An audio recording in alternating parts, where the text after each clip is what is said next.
Ghana ni amatina Germany efia na nanso na enda form empo ema me pa aba tina my FM befie abehye obranase nanso misro 58518 bepacho men frɛ enwumre frɛ eye adwoada ekopim efiada anopa no nwotwe kopim enwumre no num weekend no men frɛ wo mo bisre wa yenkwa homa no so ne ma eye ejareko akwaba ejareko yebo akwaba agogo mejoko na apom to say nyame na dom me ho eye iso no se awere ho kakra na ja mi di no Rotterdam ha ye nuan me wo eye Italy edi awere ho no Rotterdam edi awere ho na si ho entie koku we de anya na ye ma me ba kwa ye no ha ma me abrasi Asempa FM ye ka obeko eye ahoma no so na yama Evangelist Bright so for penyin yam akwaba ya kuronto na apom to say papa awurade adomo menya no susumu me call susumu wiase mu no ma hu se wa bedu Ghana ma beduru Ghana pa hallelujah ma bedu Ghana nto bi amede ne ka bia ohwe no wa mana minister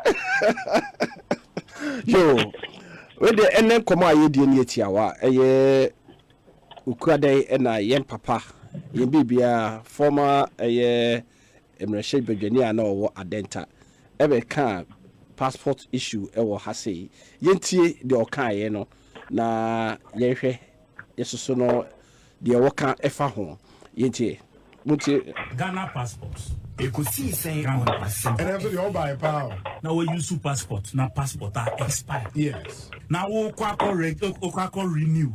We me amount 3 forms, front and back.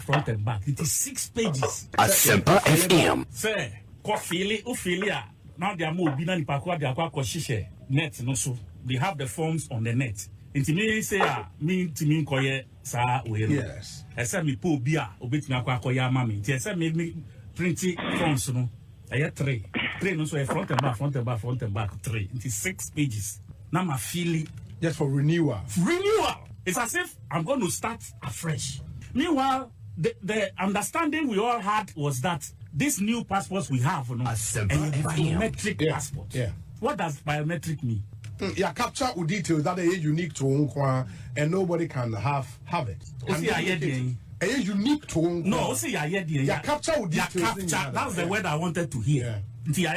Capture. Ekusi say on Asempa What do they need? My kind of saying 6 page for. Well, Ghana, you don't want to go forward. We create problems and feast on the problems. Because the person who's going to do it for me, we are. It's a man is because me man go see maybe 2 hours. Me managing. And the expired passport was a biometric passport. Biometric passport. So all you need is to use my number now to get into my biometrics. You have everything there. Print another book for me. Print another book. That's all. Yeah. You are not going to change your picture. No. Picture. Picture to capture my new face. Yeah. And that's my new fingerprints. I don't know. And you don't have to do another one. Age. Yeah, maybe. Yeah. But for some of us, I said, of course, once we are changing passport, you must have certain new friends. But I don't need to fill a whole 6 because maybe I won't dada. If you think there are new additions, since my last winner. Asempa FM. Maybe 1 page say on Asempa FM. Now me find no ancient man, and then I have to fill 6 pages. Now, so all this noise we've been making for these years has it right? Yen papa Edua sorry. First of all, there were normal minibia met me say. Yen papa suggestion no twasmu about renewal no. No me data system I Ghana ha no. Yahwe ehu, but baby or the fire say because of ya capture data or that biometric need or BBA or name additional ABI information be person ye change bi ne idea ka bia no na ye ma on feel sa change na wa be no I think say it's well understandable wo hono no mom enye 6 pages enye 4 pages enye 6 that correction in the SMK enye 4 pages iti hono honorable the about 6 pages no and the 2 pages minimum do de kwa witnesses near just say it will be what the applicant with data then again just say oye Ghanaian your parents and the baby who to opame or papa now at the grandparents back on aba 2 guarantees are a year unusual siblings and our family member na nipa bit media dance sampa will be BBC a year one pa and as I say and so now witness it in all no eye mundi pass 6 no nyina no mo data ebeba eye so ne mo ya abofra e na parent no ebe guarantee with also data aka ho e other side eno nyina akra na eye 4 pages yanko eye Holland Mr. Reko Holland for ukuada no mama so ana se ye papa e kae no meti se binom kra ka se Asempa FM. A Belgium ultimate year passport within 5 minutes. But miti a yenokusi and 1 can't 5 minutes or see a day. You bet me a renewal amount if your data is all intact. But then I'm working. You Kwaku Amankwatia na machia a chief na me that view say I this topic we no so no aba because on the ecosi say a program there yitie Abrokyire and I can't radio so there for the time of memorial no could see saying yeah pioneer of it you know now I was really impressed for the first time I say honorable sorry all kind of all stressing was passport issue I was really impressed now come say senka ya dia mayo 7 nyina no ebeto form na yatumi aka se de hia said the papa sorry on Eastern Regional chairman I think of MPP no omuye program na nka will have lag it pa and you better obi so ase ndikwagu ni nyina say menene ya agin meneno agin 100%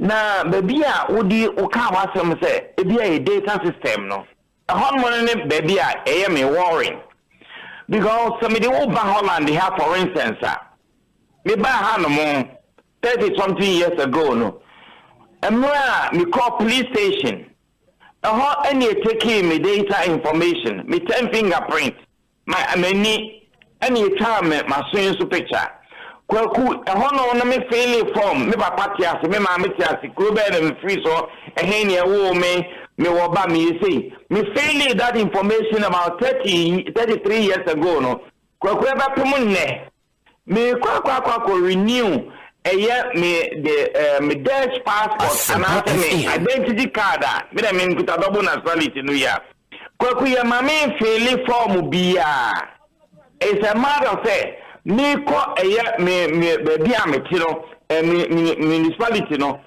na mako say me baba ye me passport no eni ebia ewu enti me dada no eko na omo e de form amame form no bia amame no say me sign me current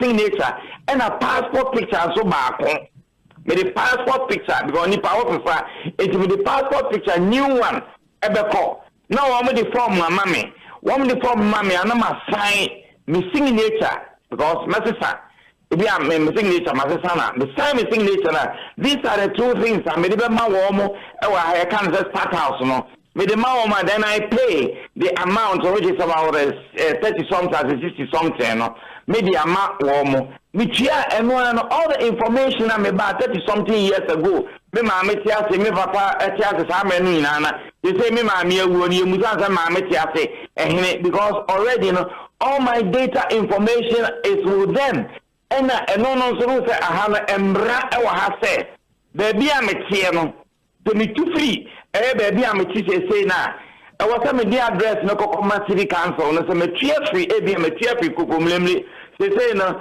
me call Jamestown me the address no kokoma until they know where I'm living now. And the amount easy mine and some economy renew my passport. Already all the information are there to me.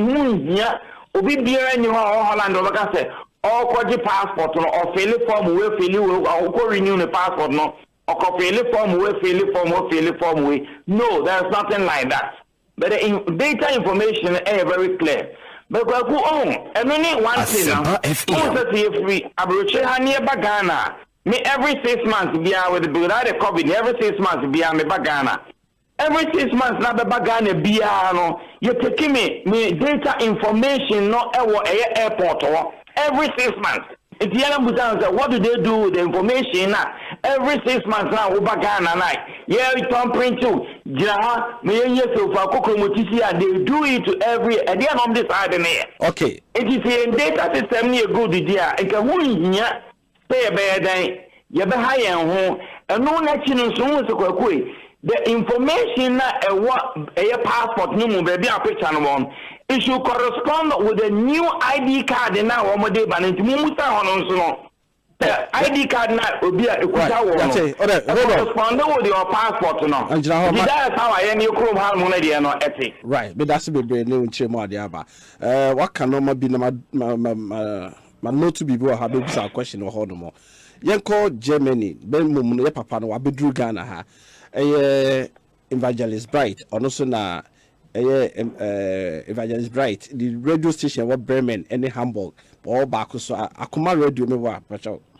Akumapa FM a war. Tiano Mayan, what you are saying in Carter, Tiano Mayan. Yo, Bizan passport, no. You are the question, you know, I know what the Ghana and I say.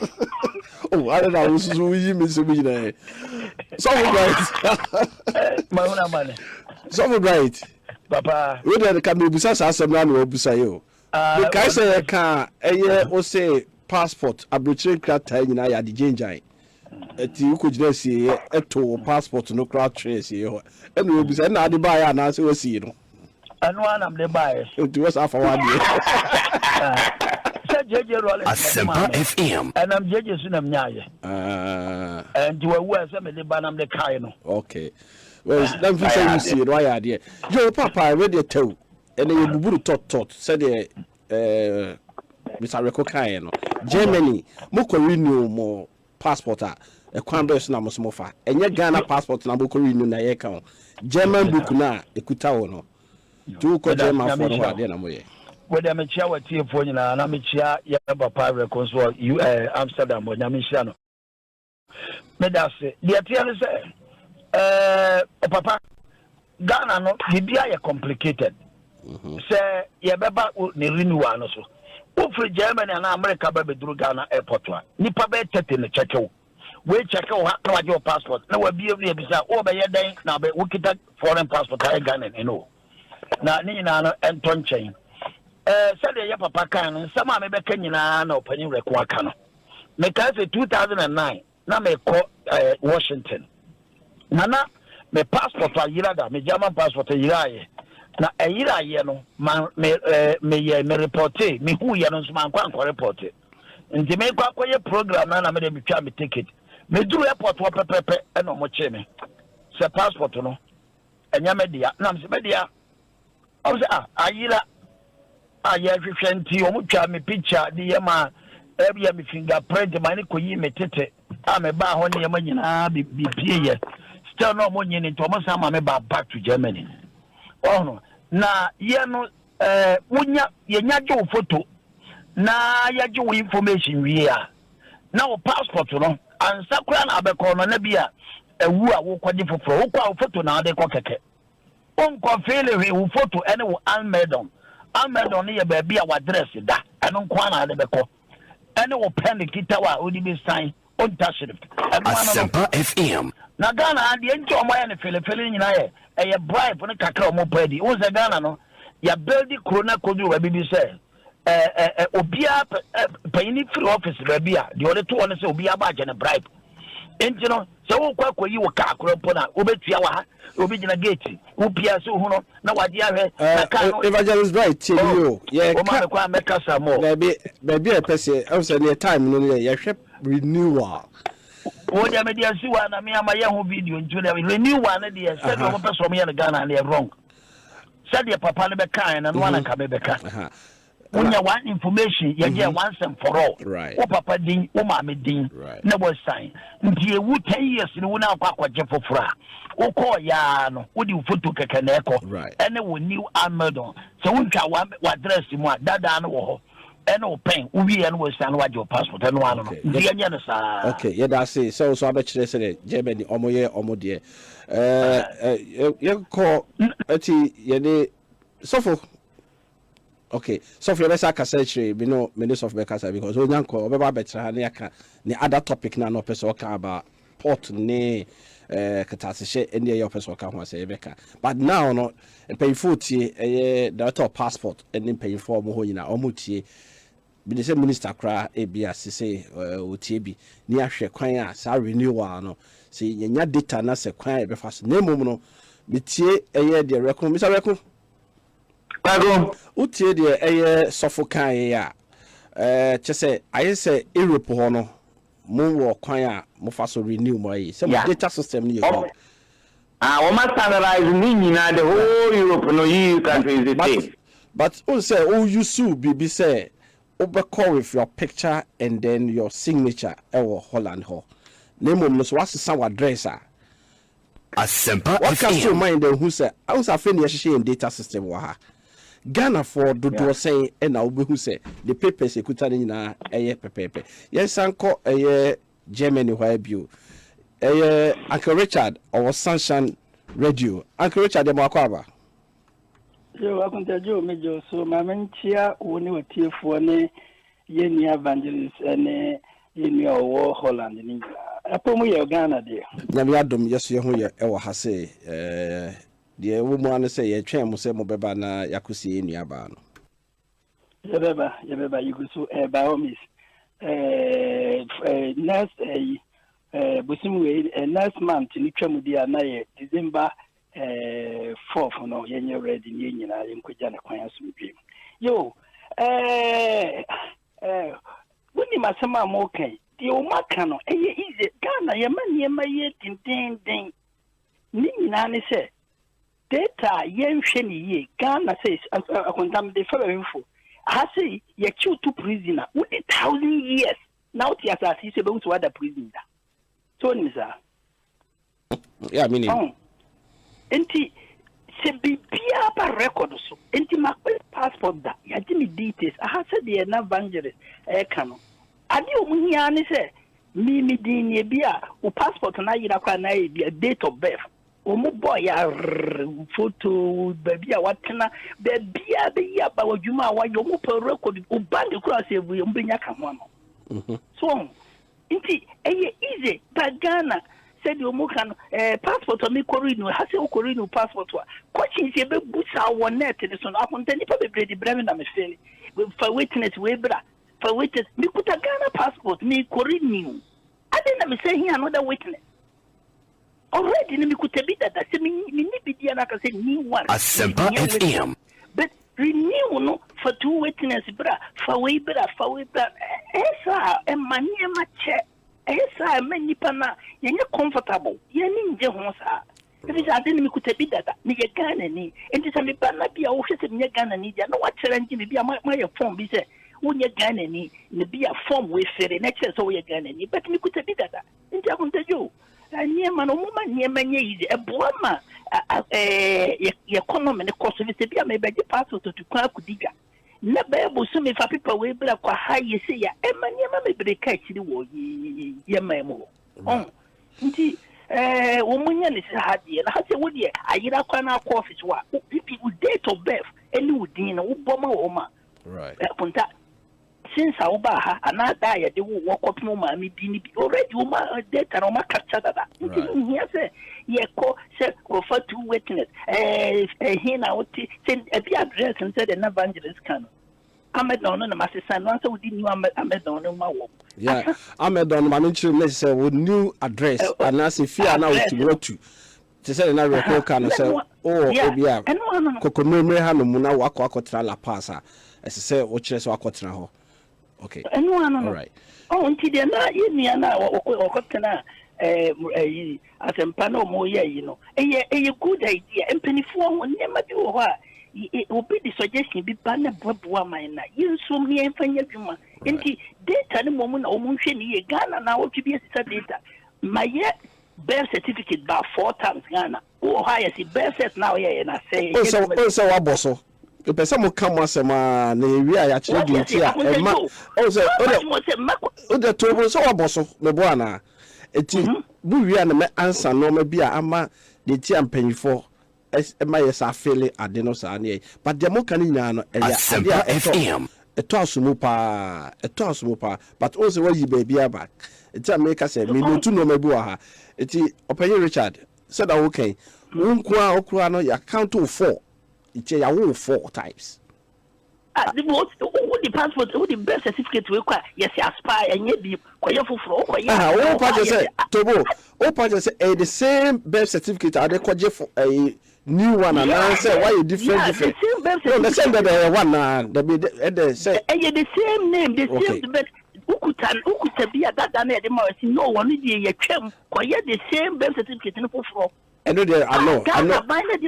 And then who the other say, Miss me yaketwa first, and I'm benya white tin now, and want to be photocopy, and I'm sabenya pink now, son of my babenya the green color. But the same trouble, didn't be trouble. But baby, I would uchi see any as a nipa back on 4 times, which is different identity near you know. Then the same name, the same date of death, the same mother name, the same father name. Okay, let's change your name. Okay, yeah, that's me brave. Uncle Richard and also Castle Free a just say European countries me anyway, Holland, near Germany, actually say odo picture. No akosan signature no to ya renewal fee no and no way because of data no what that but Ghana yes you say fail the data system no you build ba etino as we speak no nipa baako onu kroya no osimeti tema adebechi osimeti agege adebechi osimeti dansoman adebechi etino every ehibia no the data no say the minimum ebono etino wa no ye can't pay for the quad you mutie the person make can say Ghana ye be ko yanim Abrokyire Nkomo record wo bibi ka Asempa FM yeah Kwaku ye be ko yanim na ni nyina no say e Asempa info no wo mo di wo mo nan esi fom na ye decentralize o man no AMA otumi e capture e data e wo Accra ho every city, Koforidia and Sawam, go so tepa. Every Caribbean, you DC or district no more. That district no I was here to mean data information center. Apadani wo no na te say deaf and deaf ye nyina no. Wo mo ye bibia na hu hia kwa say me hia passport say me free Jakubu na me konkran ana me free Jakubu ko kuma say. E wo say Jakubu na me tumi yam passport o. But ni na no so yenti mamufo no yenti eniema biase politics ena Ghana ye bre NDC MPP ena Ghana ye bre because asema Mr. Dia Sari Baba Bakaya ye Abrokyire for ye nyina ya sorry e di agina say no asema papa no ka no eye enokure no ekira ba wu so bi be free other party no so be gina say no yampere but the Mr. Dia Sari kan a very sensible about Buama Ghana and Ankasana. Yakoso. Okay. So, because Jasona Yanko Kofichum Berema 45 years in Ezra or UK. Okona or 20 years. Or Kotrahon more 45 years. What do you want to in history? I remember 15 years. The youngest manager in Ghana Hotel the Kingsway on the youngest manager at the age of 20 and was Hotel the Kingsway or Kwena Manegu Akwatna Abrokyire Ora Kofichum Berema Makwaba Mejuso bro na apom to say Over the Adam, Asempa FM. Nyame adom ye ho ye. We de atiawa ye hwe ekwan a ye nyina Ghana be kɔ n'anim mpanyfo tie.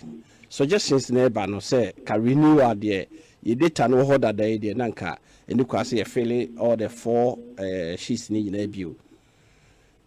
UK osukuta British book ekwan be so na fa renew we ye say beginning there you have to enter all your details via mobile to her na enye bank ema omo ba o ko renewal mo so UK mo fa kwan be so your renewal no aye chiawa emre no so a you just walk into the nearest post office over corner forms ni go ha wo do be na the uzia na British passport form no afa na ufa instruct na se ubetwa passport size photograph in you so no afi the form no within da wo baby wo sa no church passport no so the wo number eguso date of issue place of issue o fele fi the year sika se utia no na utia no online wo mun so sika me cash we are no phone so debit internet banking we feel we are like I say what seal envelope account na ya shame now what post to call address woman address passport for woman in London or out another town and say can we on try passport office UK in kai war ebia transit be back in Tampo what post to that echo no much will say ebedi na what be 14 days pepe. So no cross amount a tracking number. Tracking it say who share nimu passport no the oma ya could do down sabeka 2 weeks. Asempa FM. And so time where this share one pepe be an pound better be 1 hour people. But we say ya post 2 weeks so pepe now woman information I'll provide you na let's say ya issue new passport ebedi another impede me supposed to near the break ufie ya bob okay coffee delivery no de ye no ye pa kese renewal no mo so fele ti se o koye no foforo na na o so be sa do maame no papa di ne yi ni na sa hihye mu bio dabi e wo di se wo di na wo because mo some information ni na wo mo system so that wo di ye wo passport no mo pepe. So what's the same with Dean should be? So once you sign that, it didn't corona. John Kofitu member. No one date of birth, place of birth, never. Address I would hear. We I would more United Kingdom. No. Now a who secures us to tia. No tia. Now anyone would have said no CV, no posting echo. Okay. Yeah, that's a very Kofitu member. Thank you very much. Yeah, no about studio now. Abrokyire. Mr. Reko. I think say yes so say British for ya na ebe hwe ye so na ye suam no ma bebre na ye kai na mum no ye nyina na ye hwe data system mum no enam say data system ni ye good no you can't run away from anything but Ghana ha no mo amunim enoma bebra ekom ansa na ebia ye hu say we kura no wo Ghana ni anase wo ye dia ansa na de bia sesa ye din ye sesa ye yi also Kofi say in UK the same thing na okay no UK say no no because of so case omunye you say more address system ninti no so what's the sound address no one can a offense but UK no yes sound address Asempa FM hono so atuabum to say Ghana ha no etino made what I know no say o parents name no no be sa fe law form no so but o the the Belgium for near so abeka afa ho but Mr. Reko yen hwe ni say yen data system na ye ka mo hwen bebre no yen call lawyer Thomas ho no so British trained lawyer ebia na owo nchechemu kakra ho no lawyer yeti onwumre yo akonta edawase say open say let's share my passport application e o kum ha say renewals e kwan a when you have passport every now kuta biometric passport no uko renewal process net is saying mo fill forms ni nyina bio say dem Mr. You can no mo fill form no but you perceive who's a parents ni die no be sa chro bio die na wo be ka ho ene yi na wo da kwakoye because Ghana ha no we sa fill ni nyina te say de o kofofro no because of your the entire my yes you be chichiri because of yes the tiene say ha no emprepi no form ma ya nkofo fele no your paper one and I online one.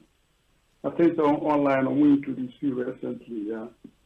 But paper one I have 2 pages na front and back. The back has to be 4 pages.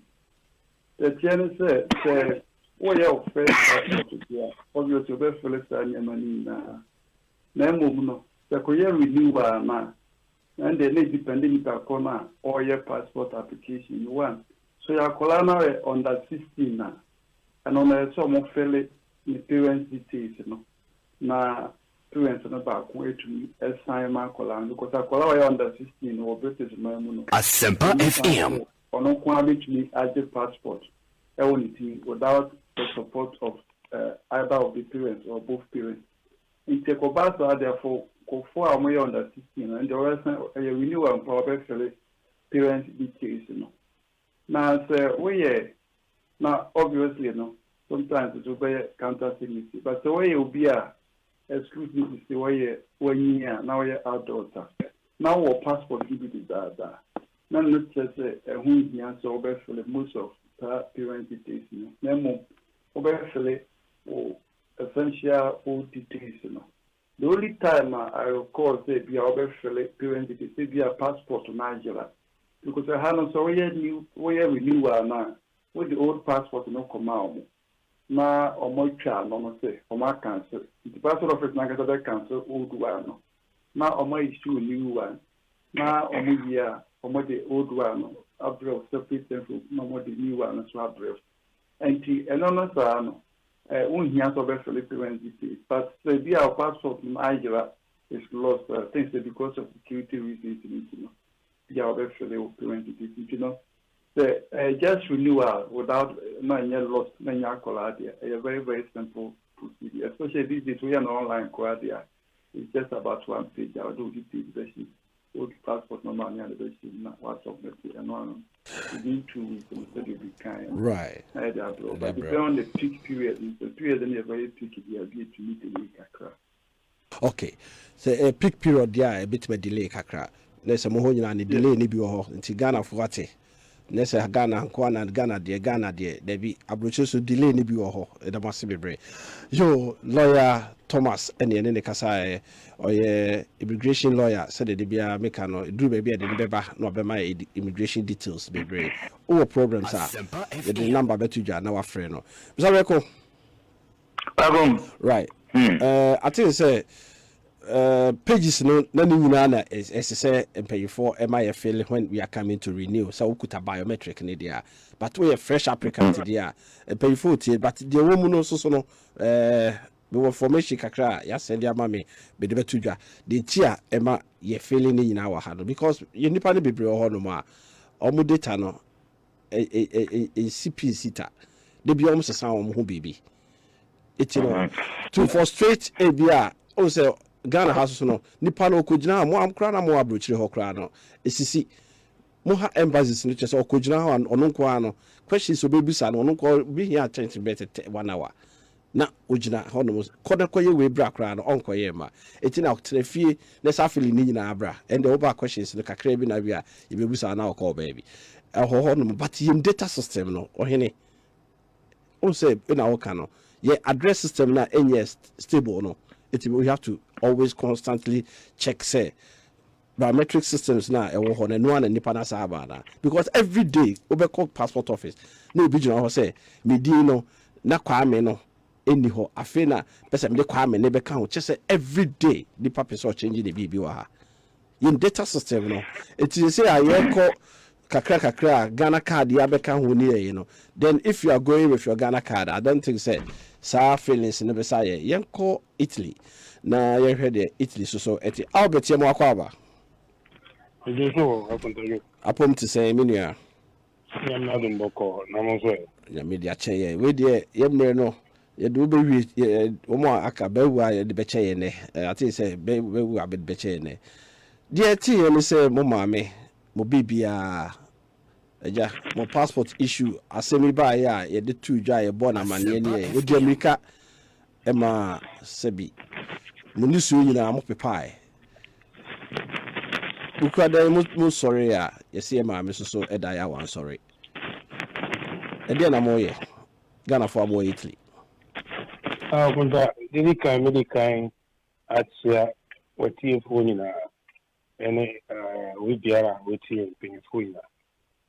And say, too far no.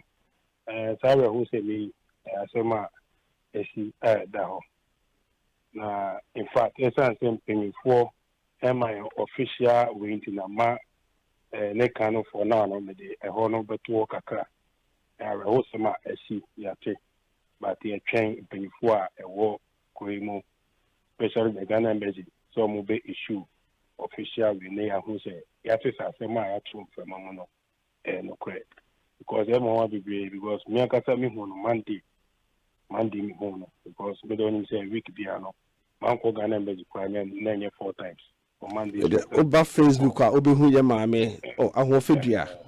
Yeah, very nice. I just say, what you say, office, allow why you build Pia, Mammy Betty, one son or day. Wako, who say, Ghana for Wahakumwa, only name not to say anybody. In the kind of mother she was. Now, me train say being official way. Monday me home, Monday me am the money home.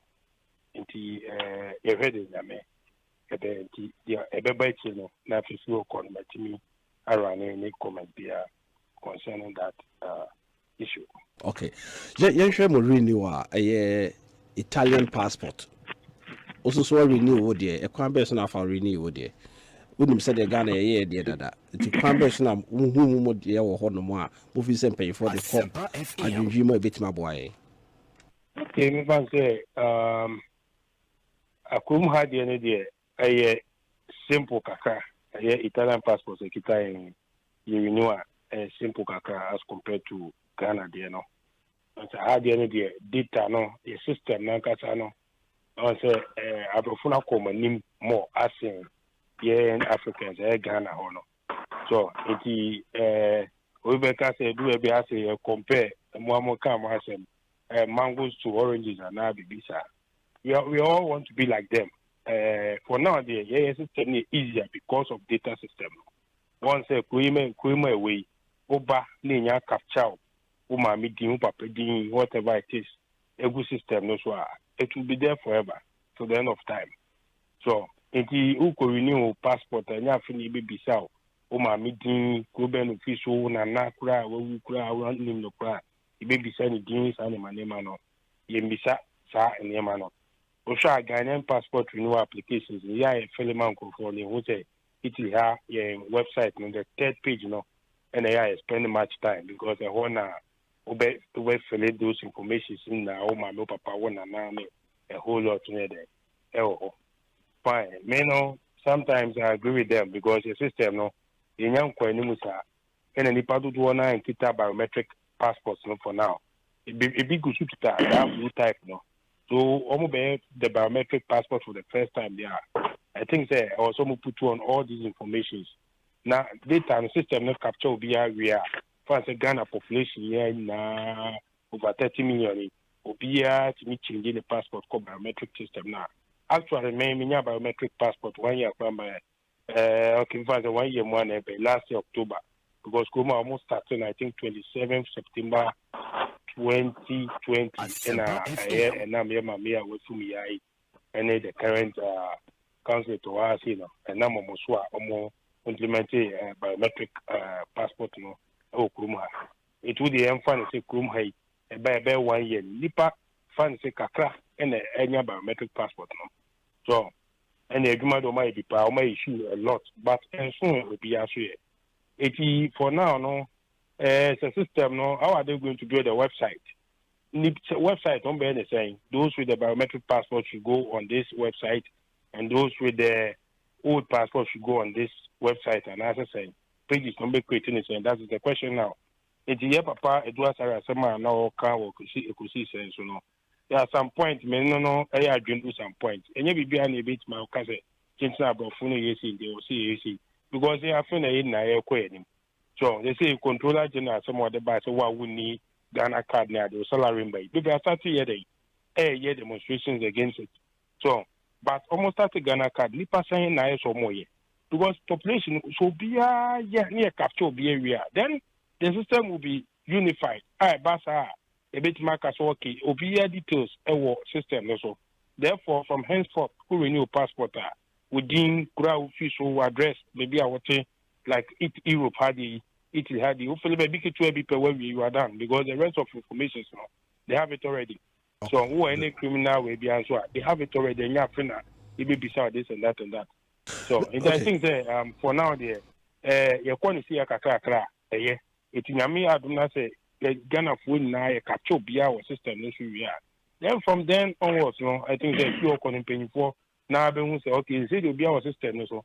The all Ghana card information now also the all biometric passport information now system so a basa now quite to say Abrokyire system. So if you are connected we are both in Nkomo we think can now task code Oba information na be yaba. That's it. Please now cannot bo task code kwani kita wa high friend code chief fiscal. I Ghana on friend tin number. I don't call book ke kura o machine so information be bia wote be bia be de e be yaba. Right. I do be on krata. Ni Ghana na on some Asempa94.7FM. Right. So I think that's the reason why our renewal is easier than Ghana. So for now I think we have to bury the system. Then you capture area. Albert, me that's so just mama. Albert just mama. I reckon what the Albert can I think said this is where na me build adene ba yelia ba ko can say we should admit it say Ghana dey bibia anya then I'll cover the me tiasie na me ne yadin but me so aka say already the information has been captured me say Ghana more than 15 million people are holding the Ghana card, isn't it? Yes, it is. Mm-hmm. Time information now, capture, take you fingerprint, take you iris. Time information, our here. Time information, I feel that also major bar. They say DVL one day, passport office one day, NIA day. Say crano, NHI so FA biometric. So what I say, I think it's select so far biometric. It's as time goes on, said the Albert I feel that you who say you one data bank. It's a failure.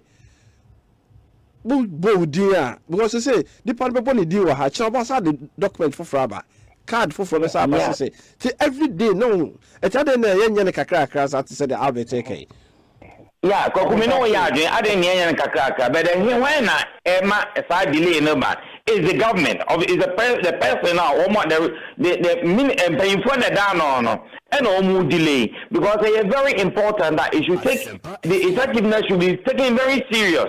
Because in your time Ubiabe and it's a moment double names with different so into a moment no more and yamin them into me free on more. Mr. Rapo, I think that I think the citizens in the world will come home and you buy. I buy it what the Marana Berry. And I may be just a Ghana card will be a 2 months or Munkoyeno. Then, Tina, upon effort and paying for you now, don't want to let me start that because of the politicians in a year or margin politicians when them the Ghana card, a bit more yet. Wọ́n di drone ba drone ọba bẹ̀sí ẹ̀dínmíjà ọ̀ka sẹ̀ yẹ di drone ba ẹ̀ bẹ̀ fún wa mọ̀jẹ̀ náà ebi tí wọ́n mú bọ̀ tó ti politicians náà ẹ̀ má gánà kọ́lọ́ rẹ́kù ní bẹ̀bí ẹ̀ wọ́n nyina yìí.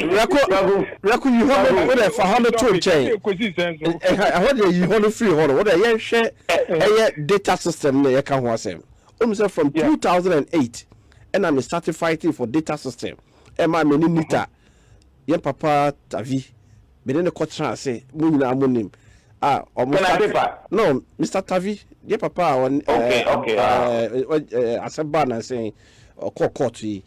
Oh, bit me can was in be brave, but the pair can say, ye nimpe fo akasa ma ekoye se government portal na omo ye ni nyina abra central government no kra tini seat obetime ho district bia na ye ni nyina na yegu so aye build ba. But like you are saying, you know, if a politician is telling you say men kwaji wan kasa wa share sudi ade wa ene ye ka citizens no, so big can say as educated person na so betra ho no mama say o kwaji card na wa would do best of my knowledge, you know, would do dear school class 1 dinko, secondary school dinko, tertiary dinko, na uni pakor ade. Oh, kakra na ye so ne so ba no. So the can kakra. It me just some seconds. Na me futu kitu bi ma say ye ka bibia na de futu ba. The honorable Kwaku Amankwatia 8 year. Me feel say yango back to entity na ye wo eye mobile cinema sane ko nkurase. Eyi enyema edi church ye no. Woman try so mbenya mobile cinemas na enko nkurase na enyeme bia na ifi say eye important for the nation, you know. Woman entime explaining to ya mama no ne papa no nkurase do metia how important aban no esi enya de bi say ifi eni ahodie nyina into one district one country one ambulance woman nya one district one information map na enko information enko ye mama no ne papa no woman tia tia how dey we say na ya wo better Mr. Yakoya da say ye na so ti ye ma all right, last minute comment, yeah. Okay, the chat was no. The also Mr. Rekoni Oma 18 na no. Enya awareness say. What we say Ghana for so ya so den kakra. Hwesa mo tase biometric systems yi. Ye nwan mu bia Italy ha mo fan so ba krom ha. Okasa ohia passport or the birth certificate ba. Obe apply man obi say why a Ghana passport pen? What is there be me bi da. Mr. Black kan ko why bi da so there be. When most of them might have biometric passports no pay. Why you know or the different date of birth in a year and a different change of name and a place of birth. Why yeah? And obedu Libya and what to say baby no friends you should buy. Obedua no about a year birth set for from Ghana with no own interest. Residence here or sign details and they be best known to them. So no I get different birth sets not there. Oh yeah, oh apply why be there also there be. When him obey we not back born and sound on it. Later na machine there actually from Accra. Normal we have say nipa we why passport pen with different details. It won't cost where affidavits ne gazette no whatever it is and to no fabra. So you see say enyema say then you be to say fa we din kekebra na fa be renew. So for now there. All right, I think say we have a long way to educate more. But be edu no said the can uncle Edwasari will be flat gate no a good suggestion, but I think say or the abandon pay food yes the adjuna ba say could be all data no muda dano why renewal no I say why biometric data kono de kayema no go straight and yen say short forms be na konye but the only be dano and go ahead you know I think say ni nyina no omotie na sopem nyame ya adoma emri se ye be kwa kofa mpanyifo abetena se ne ye di hu nkomo akọ akiri ye da mase samre ye nuanom ewo fie ye da mu nyina mase se mo nya asotie aha Asempa94.7 mo so foko Kwaku Amankwatia ena mote opanyi rekon Uncle Richard Evangelist Bright ena Albert ena efeni say lawyer Thomas ena ye pay fire and you know di komo momo ba Facebook ni na yeda mu nyina mase askolgege Charles Kunedu ko pepra Mark J mu nyina yeba mu nyina akwaba edwoba Asempa94.7 ene coach Ogre ene de call social media Facebook and so no sa de call YouTube saso na champion Manucho the producer himself so na chinchin bibia from intoma edimiko ewim yeda mu nyina mase time with Dr. Phil and edruno so